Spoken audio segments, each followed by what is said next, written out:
ọ bụ nnọọ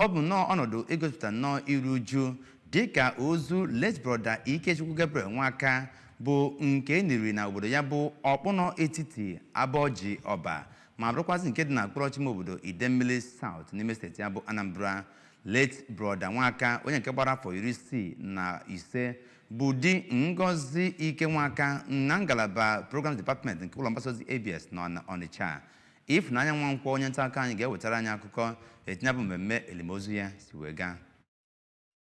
Ya bụ mmemme akwamozu bụ nke dọtara igwe mmadụ, ndị ezinụlọ, ndị enyi, ndị na-echere ha ezi echiche nakwazi ndị otu ọrụ ya tinyere ndị ihe ABS na-amasị bụ nnọọ ndị bịara dọnyere onye nke ha Ngozi Nwaka ukwu ịnọnyere ya n'oge iru uju. N'okwuchukwu ya nke a kpọrọ isiokwu ya ọ bụrụ na mmadụ anwụọ ọ ga-adị ndụ ọzọ, onye ụkọchukwu na-elekọta God's Kingdom Society brother Emmanuel Oriakụ bụ nnọọ onye kwuru na ọ bụ ezie na ọnwụ bụ ihe mmadụ agaghị agbanarịnwu mana ọ bụghị ngwụcha nke mmadụ, chetara ndị nke Kraịst nkwa nkunite n'ọnwụ nke Chineke kwere, gwazie n'onye ma onye ọbụla ka ọ na-ebi ndụ kwụ ọtọ ugbu a ha ka nwere ohere.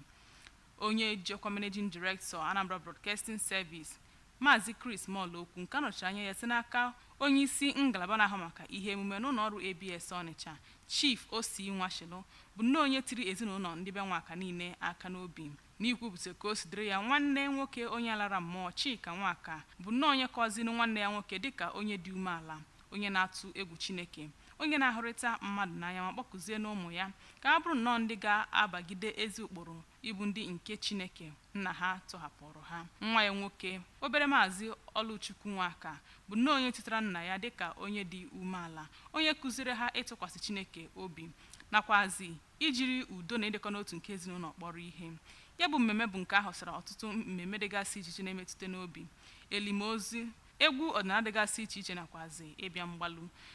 Anyị wee kọwaa na ọnwa abụghị njedebe mmadụ kama olileanya dịrị ndị nwụrụ anwụ.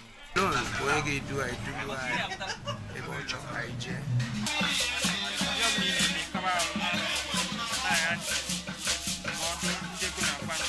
Site n'Ọba, Ifunanya Nwankwo n'akụkọ ụwa ABS.